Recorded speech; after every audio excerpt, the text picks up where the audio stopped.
அப்படின்னா யோசிக்கக்கூடியதுதான். நாம நமக்கு சக்திக்கு உட்பட்டு ஒரு சின்ன கழகமா இப்படி ஒரு தீர்ப்பு வந்திருக்கு. இந்த வழக்கு போட்டவங்களும் அரசியலுக்குரியதுதான். நாம இத கேம்பஸ் ஸ்கூல்ல கூடுதல் அரசியலை நேரடியா கொண்டு போவானாங்கிற கவனத்தோட தவிர்த்துக்கிட்டோம்.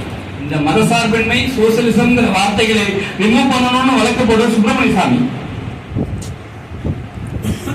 சரி, யாருங்கிற கேள்வி இரண்டும் பதில் சொல்லுவோங்கிறதுக்காக நம்ம காத்திருந்தோம். தமிழ்நாடு ஃபுல்லா இந்த செய்தி பரவி பல பேர் சேர்ந்து ஒரு நல்ல முயற்சிங்கிற வார்த்தைகள் நமக்கு பகிர்ந்தாங்க. அதே மகிழ்ச்சிக்குரியதா இருக்கு. ஏன்னா அட்வொகேட்டை இணைப்பதும் களத்துல வெவ்வேறு அரசியலோட பயணிக்கிற நண்பர்கள் தான். இலக்கு ஒன்றா இருந்தாலும் வழிகள் வெவ்வேறாக வெவ்வேறு வழிகளில் பயணிக்கிற தோழர்களை இணைச்சுக்கிட்டு திருச்சினாப்பள்ளி வழக்கறிஞர் ஒற்றுமை மேடைங்கிற ஒரு போரத்தை நம்ம உருவாக்கியிருக்கோம். அதோடைய முதல் கூட்டம் இது. நண்பர்களை சந்திப்பதில் ரொம்ப மகிழ்ச்சி. மதசார்பின்மை சோசியலிசம், அதுவும் குறிப்பா மதசார்பின்மை குறித்து பேச்சு வந்தாலே அது ஒரு மதத்துக்கு எதிரானதா அப்படிங்கிற கொஸ்டின் தான் ரொம்ப இதா வச்சிருக்காங்க. எது மதசார்பின்மை, இது குறித்தே பேச வேண்டிய அவசியம் இருக்கு அப்படிங்கிற கவனத்தோடு தான் இந்த கூட்டத்தை நம்ம திட்டமிட்டோம். அன்பு தோழர் நந்தலாலா வந்திருக்காரு.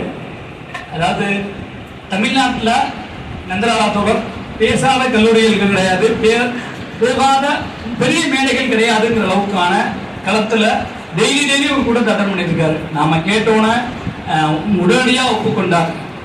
நமக்கெல்லாம் எளிமையா சொல்ல போனா கலைமாமணிகளுக்கெல்லாம் கொடுக்குறாங்கல்ல, அந்த கமிட்டியோடைய ஒரு மெம்பர். தமிழ்நாடு இயலிசை நாடக மன்றம் அதோடைய ஒரு உறுப்பினர். அது மட்டும் இல்லாது கலெக்டரேட்ல இருந்து மாவட்ட நலநீதி குழு அதற்கான உறுப்பினர். தொடர்ந்து மக்களிடையே பயணித்து வருவர் அன்பு தோழர் நந்தலாலாவை நம்மிடையே உற்சாகத்தோடு அழைக்க வேண்டும் என